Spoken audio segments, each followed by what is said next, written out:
चलिए, मुझे ये जानकारी देते हुए बहुत प्रसन्नता है कि 78 के बाद मध्य प्रदेश में कोई एयरपोर्ट नहीं बना था, पर हमारे यशस्वी मुख्यमंत्री डॉक्टर मोहन यादव जी के प्रयास से और हमारे डिप्टी सीएम श्री राजेंद्र शुक्ला जी के प्रयास से रीवा में एक नया एयरपोर्ट स्वीकृत किया गया है।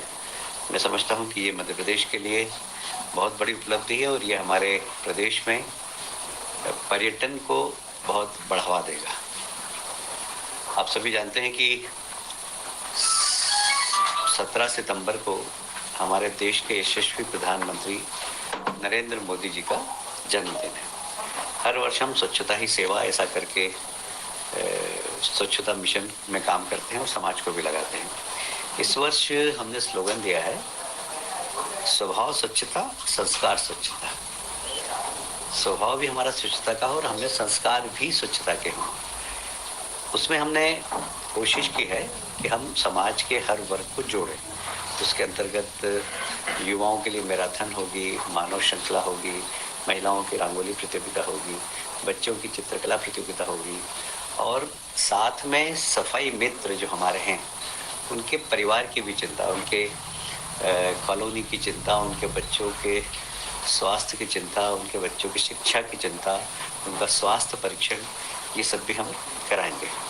कुल मिलाकर एक जन भागीदारी से जन चेतना जागृत हो, इसका प्रयास होगा और यह 17 सितंबर से 2 अक्टूबर तक अभियान चलेगा।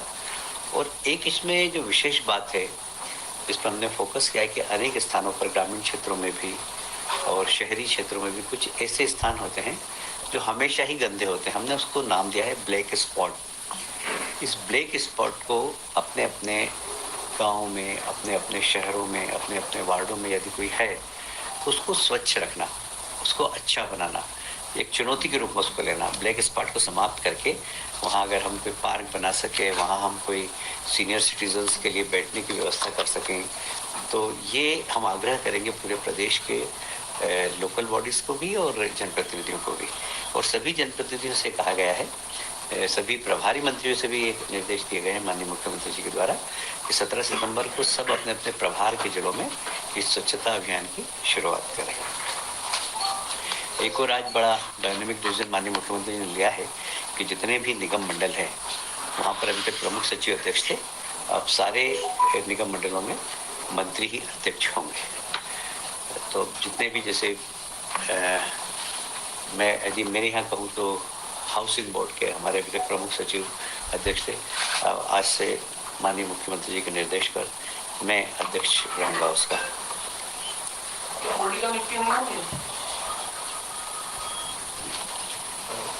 जी नहीं, वो तो बाद में होगी, पर अभी जो बने हुए हैं, अभी जो अध्यक्ष बने हुए हैं, एक सोयाबीन के लिए माननीय मुख्यमंत्री जी ने एक बहुत अच्छा कैबिनेट में निर्णय लिया है। माननीय मुख्यमंत्री जी ने प्रस्ताव रखा कि हम भारत शासन को सोयाबीन के लिए उसकी MSP बढ़ाना, उसके लिए आग्रह करेंगे और वह 4,800 रुपये उसकी MSP हो, क्योंकि अभी मार्केट में रेट 4,000 का है। तो किसानों में उसको लगता है कि उत्पादन हमारा बहुत हुआ है, अच्छा उत्पादन हुआ भगवान की दया से, पर उन्हें रेट नहीं मिल रहा है, इसलिए ज़रूरी कि उनको अच्छे रेट मिले। इसलिए राज्य सरकार स्वयं पहल कर रही है अपनी ओर से कि MSP में रेट बढ़ाकर 4,800 रुपये प्रति क्विंटल किया जाए। एक पुनर्गठन आयोग बना हुआ है।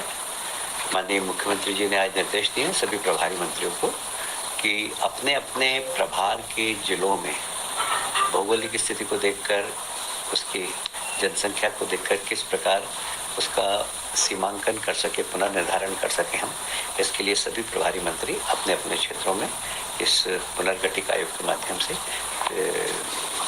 सीमांकन हमारे जिले का किस प्रकार का हो, तहसील का किस प्रकार का हो, वो वहाँ पर जनप्रतिनिधियों के साथ बैठकर सुनिश्चित करें।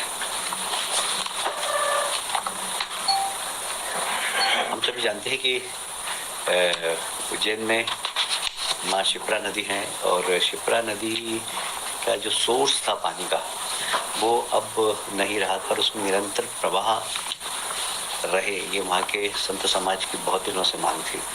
तो अब हमने वहाँ पर एक परियोजना जिसकी लागत 614 करोड़ रुपए है। इसके माध्यम से हम इस जलाशय सिलारखेड़ी जलाशय की ऊंचाई बढ़ाकर जल संग्रहण क्षमता बढ़ाएंगे और समय समय पर शिप्रा जी में पानी छोड़कर उसका प्रवाह 12 महीने अच्छा बना रहे, इसकी कोशिश करेंगे। ये सरकार का बड़ा डायनेमिक डिसीजन है और मैं समझता हूँ कि इससे प्रदेश की धार्मिक जनता और विशेषकर साधु संत को जो आग्रह था, उनको इस निर्णय से काफ़ी प्रसन्नता होगी और ये माननीय मुख्यमंत्री जी का एक बहुत ही डायनेमिक डिसीजन है। जी उसका है सेवरखेड़ी सिलारखेड़ी परियोजना, सेवरखेड़ी सिलारखेड़ी परियोजना।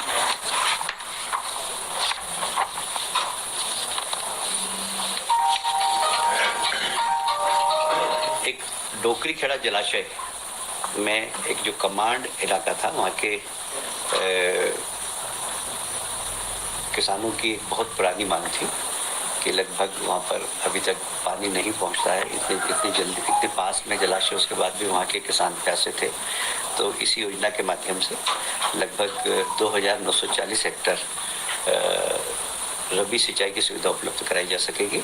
इसमें भी लगभग 50 करोड़ रुपए की लागत लगेगी और ये हालांकि बहुत छोटी योजना है पर किसानों की बहुत पुरानी मांग थी और इसमें लगभग 3000 हेक्टर भूमि सिंचित होगी। एक और बहुत महत्वपूर्ण निर्णय हुआ, भारतमाला परियोजना के अंतर्गत आप सभी जानते हैं मल्टी मॉडल लॉजिस्टिक पार्क बन रहे हैं। तो एक पीतमपुर में मल्टी मॉडल लॉजिस्टिक पार्क बन रहा है जिसकी लागत लगभग 1111 करोड़ है। इसमें भारत सरकार और राज्य सरकार की राशि 353 करोड़ है और बाकी एंटरप्रेन्योर इसमें जो लगाएगा उस 758 करोड़ रुपये लगाएगा। इसमें तीनों ही प्रकार की सुविधा, ड्राई पोर्ट है वहाँ पर रेलवे के माध्यम से भी आवागमन होगा और एक बहुत बृहद लॉजिस्टिक पार्क बनने वाला है जिससे हमारे औद्योगिक संस्थानों को बहुत लाभ होगा और लगभग इसमें 4500 लोगों को रोजगार भी मिलेगा। ये एक मध्य प्रदेश के औद्योगिक क्षेत्र के विकास में एक बहुत बड़ी महत्वपूर्ण भूमिका अदा करेगा। मुझे लगता है कि वहाँ पर इसका डेवलपमेंट ये मतलब सुपरविजन तो केंद्र सरकार और राज्य सरकार दोनों मिलकर करेंगे पर इसमें पीपीपी मॉडल पर है एक्चुअल में देखा जाए तो ये इसमें 758 करोड़ रुपया इसमें जो भी इन्वेस्टर होगा वो लगाएगा। इसमें वेयर हाउस होंगे, कोल्ड स्टोरेज होगा, डोमेस्टिक कंटेनर लिफ्टिंग और स्टोरेज की व्यवस्था होगी, रेल टर्मिनल होगा, ट्रक के पार्किंग की व्यवस्था होगी, कुछ कस्टम्स की वहाँ पर चौकी लग जाएगी और व्यापारी सुविधा जो जितनी भी होती है उस सबका इसमें ध्यान रखा जाएगा। ये एक बहुत औद्योगिक क्षेत्र के विकास के लिए एक महत्वपूर्ण भूमिका अदा करेगी।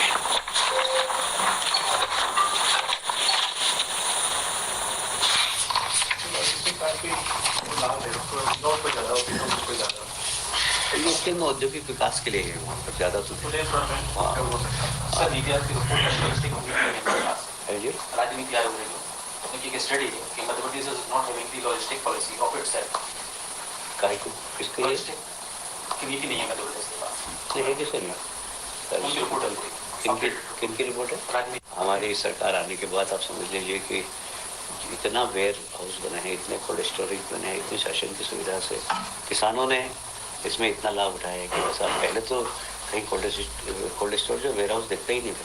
ये पूरे आप जिस रोड पर निकल जाओ वहाँ पर आपको कोल्ड स्टोरेज वेयर हाउस दिखेंगे। ये योजना हमारी नहीं होती तो कैसे बनते हो? विशेषकर इसमें सबसे बड़ी बात है कि इसमें किसान भाइयों ने इसमें बहुत बड़ी हिस्सेदारी, किसानों ने अपनी जमीन पर लॉजिस्टिक पार्क बनाया। ऐसा नहीं कि नहीं है। राजनीति आयोग की मैं उसकी टिप्पणी नहीं करूँगा कोई, बाकी जबरदस्त इस क्षेत्र में विकास हुआ है। आप सभी जानते हैं चिकित्सा शिक्षा विभाग और लोक स्वास्थ्य विभाग दोनों विभाग एक हो गए। अब इसके संचालय भी एक हो रहे हैं। अब इसमें कुछ पद कम होंगे, कुछ पद बढ़ेंगे। तो ये नवीन पद, इसमें 18 सृजन किए जा रहे हैं और लगभग 36 पद इसमें से सरेंडर हो रहे हैं।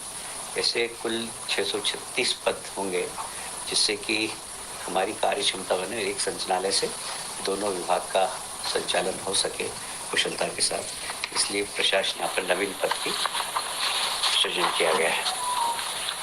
एक सागर का एक बहुत बड़ा डिसीजन आज हुआ है और सागर के हमारे माननीय जनप्रतिनिधियों ने, बल्कि बुंदेलखंड के जनप्रतिनिधियों ने इसकी आज माननीय मुख्यमंत्री जी को कैबिनेट में बधाई दी है कि वहाँ पर अभी 750 बेड का हॉस्पिटल है। हम वहाँ पर इसको 1100 बेड का हॉस्पिटल कर रहे हैं। पास में ही जिला अस्पताल है, जिला अस्पताल को इसमें जोड़ रहे हैं। इससे लाभ ये होगा कि अभी वहाँ पर MBBS की 125 सीटें हैं, अब ये 250 सीट वाला हो जाएगा सागर। तो बुंदेलखंड के लोगों को इसका बहुत फायदा मिलेगा और क्योंकि सुपर स्पेशलिटी हॉस्पिटल बनेगा वहाँ पर, तो लोगों को एक चिकित्सा क्षेत्र में भी काफ़ी लाभ मिलेगा और 1100 बेडेड हॉस्पिटल हो जाएगा ये। इसलिए लोगों के, स्थानीय लोगों को रोजगार भी मिलेगा।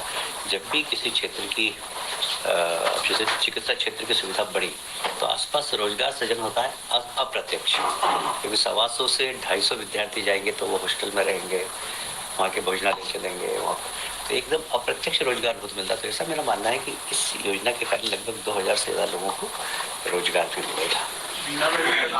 एक और आज है बीना में भी कल डिमांड हुई थी PM साहब के कार्यक्रम में कि 100 बिस्तर का बीना में अस्पताल बनाया जाए।